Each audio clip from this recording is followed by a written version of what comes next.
kasih Tuhan, puji nama Tuhan kita dapat bertemu kembali pada ibadah kita hari ini. Kiranya kasih Tuhan selalu mengalir dalam kehidupan kita masing-masing.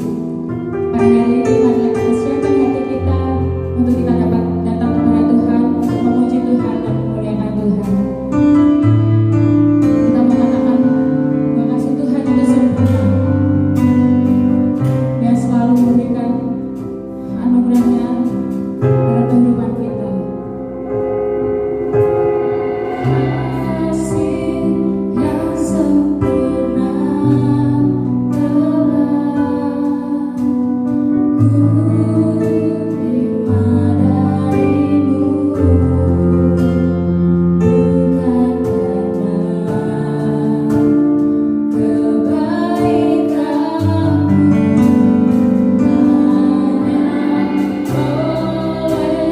kasih karuniamu,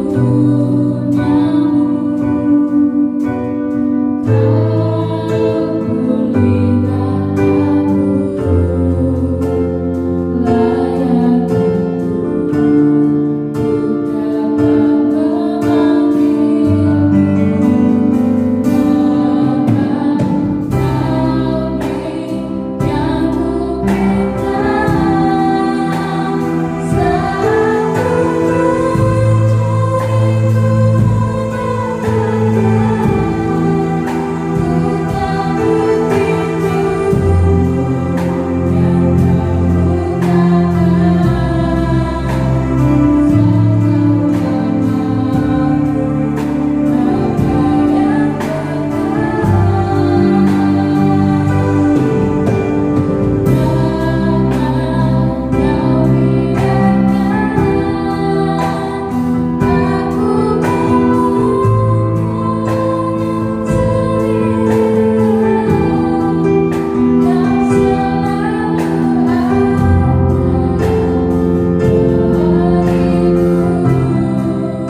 berbuat untuk menolong kami, Yesus. Kami mengucap syukur Bapa, bila mana dalam kehidupan kami selalu ditutur oleh-Mu Tuhan. Kami selalu mengucap syukur Bapa atas berkat-berkat yang telah kami terima, karena Kau baik, Kau sungguh baik, Yesus. Pada hari ini Bapa, kembali kami datang bersujud ke hadapan-Mu Tuhan. Bila Kau terima sembah kami Tuhan, bila Kau terima pujian kami Yesus. Terlebih sebentar kami akan mendengarkan dari sebagian dari firman-Mu Tuhan. Kiranya Kau urapi kami, Kau jamah setiap hati kami Bapa. Kau siapkan hati kami Yesus, untuk dapat kami menerima firman-Mu, terlebih kami dapat melakukan firman-Mu Yesus. Terima kasih Bapa, terima kasih. Kami sudah berdoa dan mengucap syukur. Haleluya. Amin. Salam saudara sekalian yang saya kasih di dalam nama Tuhan Yesus Kristus. Saat ini kita masih ibadah lewat online, tetapi ini tidak mengurangi makna ibadah. Makna ibadah yang terpenting adalah kehadiran Tuhan, bukan tempat dan bukan seremonianya. Nah saudara, saat ini saya akan membawakan firman Tuhan yang terambil di dalam Amsal pasal 29 ayat 25. Amsal 29 ayat 25 saya akan membacakan. Takut kepada orang mendatangkan jerat, tetapi siapa yang percaya kepada Tuhan dilindungi. Sekali lagi, takut kepada orang mendatangkan jerat, tetapi siapa percaya kepada Tuhan dilindungi.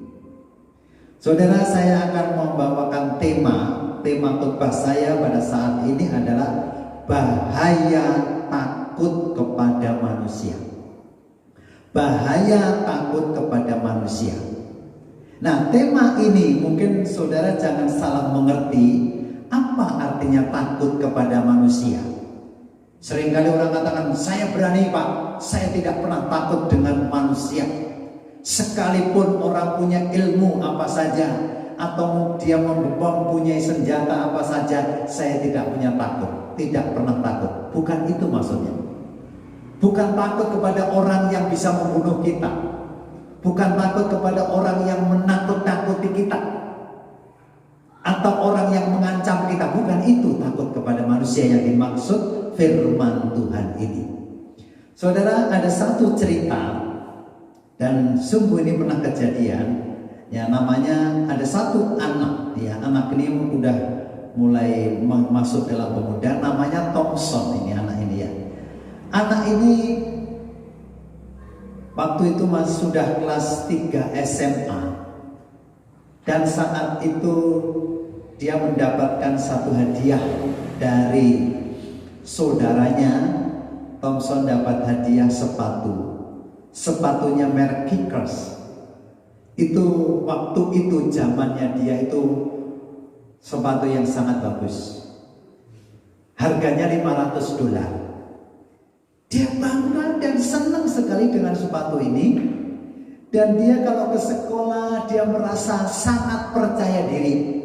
Dia pede sekali memakai sepatu itu. Dengan adanya sepatu dia lebih percaya diri dan dia lebih semangat karena punya sepatu. Dan pulang dari sekolah dia bersihkan sepatu, dimasukkan dalam kamarnya, dia tidak masukkan di luar. Tetapi suatu saat saudara, karena dia lapar tergesa-gesa, sepatunya di luar, dia lepas sepatu di luar dan dia pergi masuk ke rumah. Tetapi tetangganya itu punya anjing. Dan dia melihat sepatu Kickers mungkin ada bau kali ya. Akhirnya sepatu itu gigit, satu pasangnya digigit, dibawa ke seberang sana. Pada waktu seberang ada mobil dan akhirnya sepatu itu kelindas. Akhirnya ujung sepatu tadi itu rusak. Dan si Thompson nggak bisa pakai lagi. Apa yang dia alami? Dia sedih. Dia sangat amat sedih. Dia kecewa dan stres karena sepatunya tadi. Sekarang dia kalau ke sekolah tidak pede lagi. Kadang-kadang malu. Dia pakai sepatu yang harganya mungkin hanya $50 kali. Dia nggak pede sekali. Kenapa? Karena sepatu yang dia suka itu sekarang udah rusak. Saudara, kita lihat. Kalau kita melihat ini, cerita ini, yang salah siapa? Apa karena sepatu? Karena Thompson kehilangan sepatu? Sebetulnya bukan masalah itu. Kalau kita perhatikan, Thompson ini orangnya yang begitu tampan, yang kelihatannya gagah, ya, kelihatannya punya karakter yang dingin, tetapi rupanya dia rapuh. Permasalahannya sebetulnya bukan pada sepatu itu. Permasalahannya adalah pada pribadi Thompson itu sendiri. Ya, permasalahannya kepada pribadi si Thompson itu sendiri. Permasalahan di mana? Dia takut jangan-jangan nanti temannya menilai dia tidak tampan lagi, tidak bagus lagi. Dia takut terhadap persepsi orang. Dia takut apa kata orang terhadap dirinya. Bukan masalah sepatunya, tapi masalah kepribadian si Thompson sendiri. Nah, saudara yang saya kasih dalam nama Tuhan Yesus Kristus. Jadi yang dimaksud takut kepada manusia ini adalah menggantikan takut kepada Tuhan. Yang sebetulnya orang itu takut kepada Tuhan digantikan takut kepada manusia. Bukan takut manusia menteror dia atau membunuh dia, bukan. Dia takut terhadap penilaian orang terhadap dirinya sendiri. Dia takut kepada persepsi orang kepada diri sendiri. Dan ini yang disebut takut kepada manusia. Nah, saudara, kalau kita melihat di sini bahwa banyak sekali di lingkungan orang percaya, dia mengatakan memuji Tuhan, percaya Tuhan, tapi sebetulnya dia lebih cenderung takut kepada manusia daripada kepada Tuhan. Apa yang dia lakukan sebetulnya, saudara, bukan untuk Tuhan, tetapi sebetulnya menjaga diri supaya orang tidak menilai dia negatif. Dan ini berbahaya. Makanya dalam ayat ini, ya, Amsal katakan orang yang takut kepada manusia mendatangkan jerat. Saudara, orang yang takut kepada manusia mendatangkan jerat. Jadi dia takut. Kita ngomong takut kepada manusia. Ini sebetulnya lebih luas lagi, saudara, untuk berbicara takut kepada manusia. Boleh katakan dia akan dikontrol oleh lingkungan. Ya, orang yang dikontrol oleh lingkungan itu termasuk bagian takut kepada manusia. Dia takut dengan reputasinya turun nanti. Kalau reputasinya turun nanti apa kata orang, dia juga susah. Dia takut dengan kelompok orang. Dia takut dengan nanti dipermalukan orang. Ini satu bagian bahwa ini adalah takut kepada manusia. Nah, ayat ini mengingatkan kita, saudara sekalian, takut kepada manusia mendatangkan jerat. Ya, siapa yang percaya kepada Tuhan akan dilindungi. Nah, saudara yang saya kasih di dalam nama Tuhan Yesus Kristus, seringkali kita akan jumpai bagaimana kondisi orang percaya, merasa atau tidak merasa, dia masuk di dalam kategori dia takut kepada manusia. Kenapa? Kalau saudara perhatikan bagaimana sekarang orang mengejar prestasi, ya, mengejar prestasi, pengen sukses. Lalu pertanyaan kita, kenapa dia pengen sukses dan prestasi?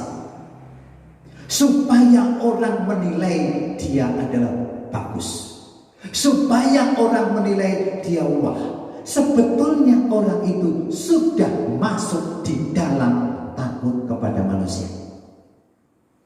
Lagi, saudara, bagian yang kedua, takut kepada manusia, dia terlalu overcommit.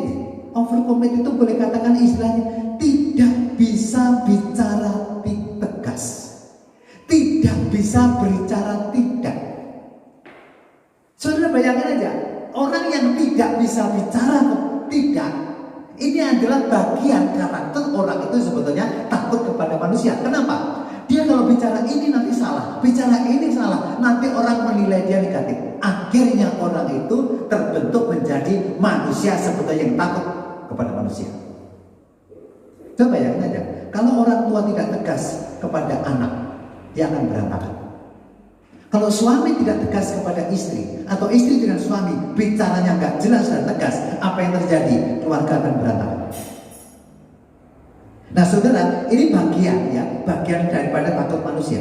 Yang ketiga saudara, ada bagian takut kepada manusia adalah manusia ini bukan memerlukan kasih Allah, tapi memerlukan kasih manusia. Loh, kan kita harus mengasihi, Pak. Boleh, betul. Kalau menuruti perintah Tuhan kita harus mengasihi, tapi bukan ini maksud saya. Seakan-akan boleh katakan kita itu mengemis kasih orang supaya orang mengasihi kita. Seakan-akan kita mengemis supaya orang itu peduli dan care kepada kita. Sampai boleh katakan apa saja yang saya lakukan, aku lakukan, asal orang itu tetap perhatikan kepada kita. Ini bagian orang itu dikontrol orang lain, dikontrol perasaannya, diperbudak orang lain. Ini mengerikan juga. Jadi rupanya takut kepada manusia mendatangkan jerat. Firman itu luar biasa kalau kita lebih dalam memperdalam. Ya. Terus lagi selanjutnya, takut manusia itu juga bicara tentang harga diri. Harga diri nomor 1. Ya, supaya orang tidak menilai saya jelek, supaya orang tidak menilai saya kikir, supaya orang tidak menilai saya tidak berprestasi. Apapun yang dilakukan supaya orang itu menghargai saya. Artinya apa? Demi harga diri. Saudara, kita salut. Ya, kita salut dengan orang. Setiap kita ibadah, di mana-mana orang Kristen ibadah, kita ketemui pasti ada makan dan minum. Ya saudara, ada makan dan minum. Kadang-kadang nggak usah makan lah, kadang-kadang ada kue. Ya itu puji Tuhan. Tapi perhatikan, apakah benar ini sebagai bukti ucapan syukur menjamu temannya dengan sukacita? Atau ini harga diri? Aku akan membuat yang begitu mewah supaya orang itu menilai saya mempunyai harga diri dan saya tidak direndahkan. Kalau bisa, jamuan saya lebih hebat daripada jamuan dia. Saudara, ini orang sudah masuk dalam kategori takut kepada manusia. Nah, takut kepada manusia inilah firman Tuhan ulangi lagi akan mendatangkan jerat. Lalu saudara, ada beberapa hal yang perlu kita perhatikan lagi. Orang yang suka marah, gampang marah, histeris, gampang tersinggung, gampang sakit hati, sebetulnya ini bagian dari ayat tadi. Dia takut dengan manusia. Untuk menutupi diri, orang yang suka marah sebetulnya itu bagian, sebetulnya itu tuh takut kepada orang lain. Jangan sampai orang lain mengatakan dia itu rendahan. Saudara yang saya kasih dalam nama Tuhan Yesus, hal-hal yang saya katakan ini tadi, ini berkaitan dengan kejiwaan. Takut kepada manusia, ini dosa yang sifatnya kejiwaan. Mungkin orang itu akan mengatakan puji Tuhan, haleluya, sering aktif ke gereja, tetapi kalau masih apa yang dilakukan untuk manusia, dia belum benar-benar takut kepada Tuhan. Saudara, kita jujur, kita yang percaya Tuhan, mungkin yang melayani Tuhan, Apakah benar yang kita lakukan itu untuk Tuhan? Atau supaya dianggap orang, saya aktif loh di gereja, supaya saya tidak dinilai jelek oleh Bapak Pendeta? Atau saya menyenangkan pribadi saya puas loh? Saudara, ingat saudara, bagian takut kepada manusia itu sangat tipis dengan kerohanian kita. Saya mengajak saudara sekalian, kita melayani Tuhan, tapi ingat, kalau melayani Tuhan itu demi penilaian orang lain, kita masuk dikontrol oleh orang lain. Takut kepada manusia berarti orang itu seakan-akan membayangi kita, seperti hantu. Kita takut nanti dinilai jelek. Jadi ketakutan sendiri. Apa yang terjadi? Bisa terjadi macam-macam. Orang itu gampang marah, gampang tersinggung, atau minder. Udah minder tidak mau kemana-mana. Sebetulnya apa? Dia itu juga takut dinilai orang lain.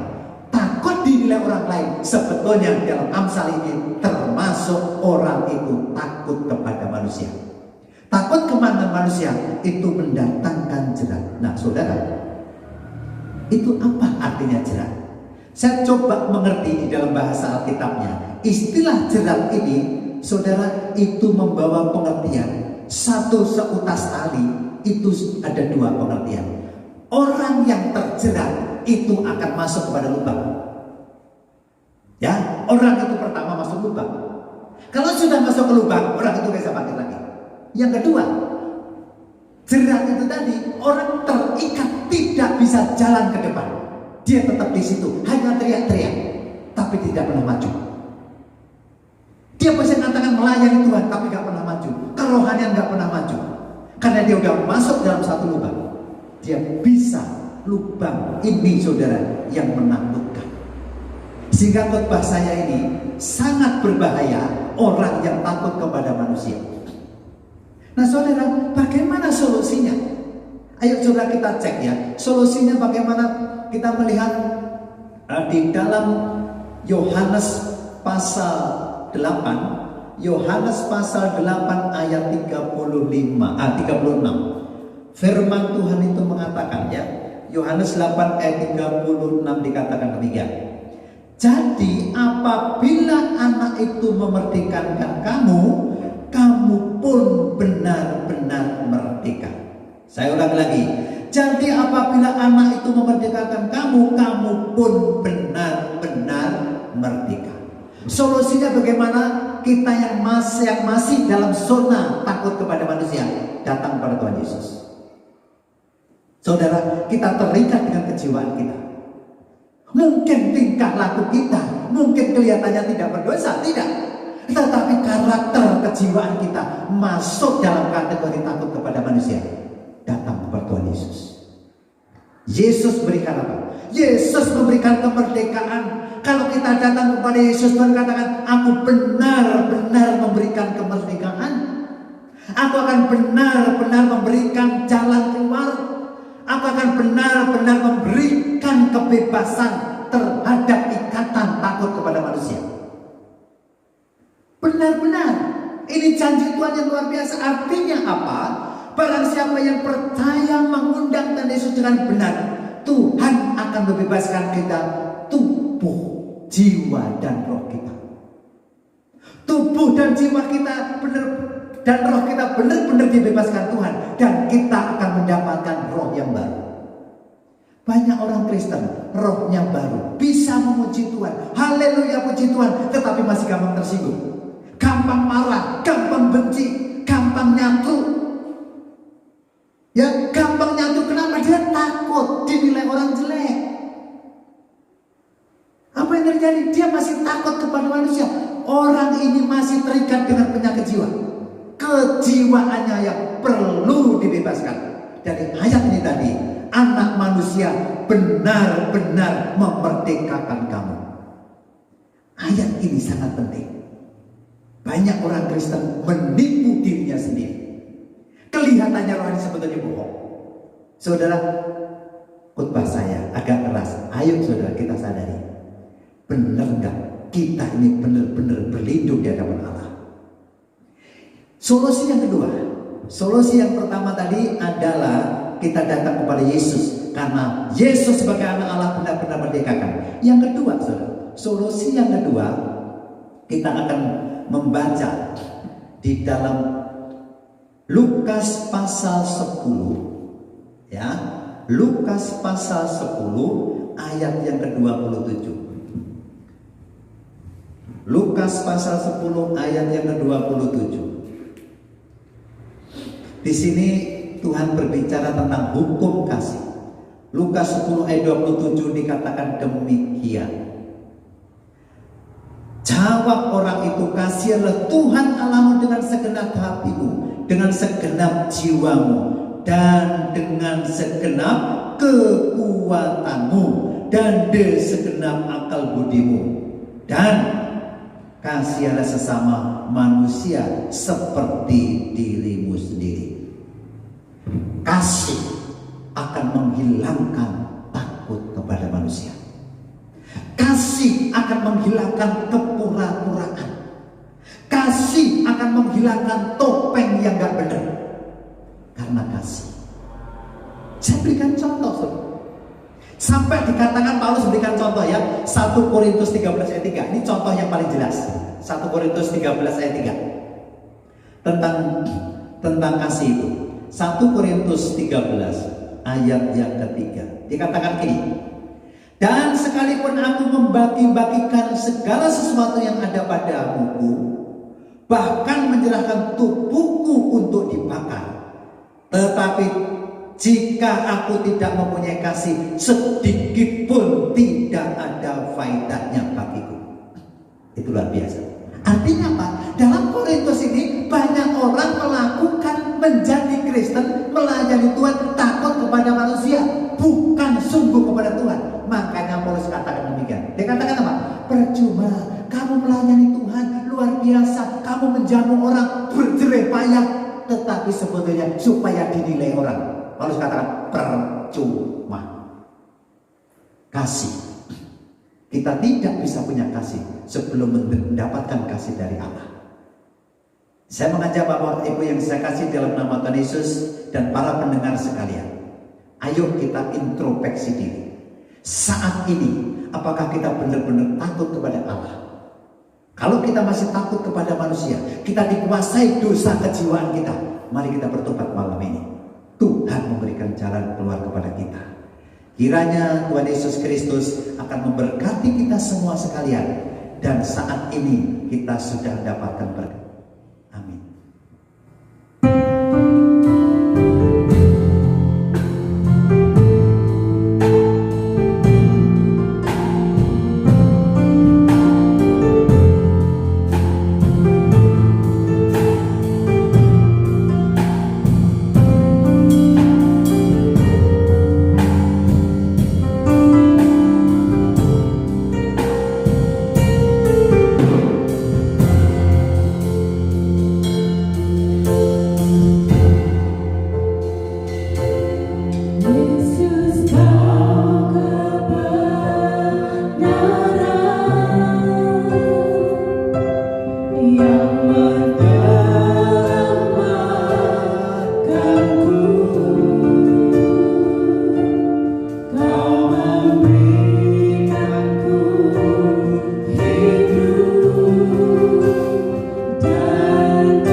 dan syukur kami naikkan kepadamu Tuhan Yesus Kristus.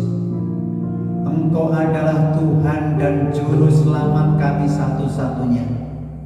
Engkau yang peduli dengan kami semua. Engkau yang begitu tetap mengasihi kami Tuhan. Dunia tidak bisa menjauhkan kami dari kasih-Mu Tuhan Yesus. Tuhan, terima kasih untuk firman-Mu yang mengingatkan kami supaya kami tidak takut dengan manusia, tetapi kami harus berlindung di hadapan Tuhan. Kami harus percaya dan takut sepenuhnya kepada-Mu Tuhan. Tuhan, saat ini koreksi dan teliti hati dan jiwa kami masing-masing.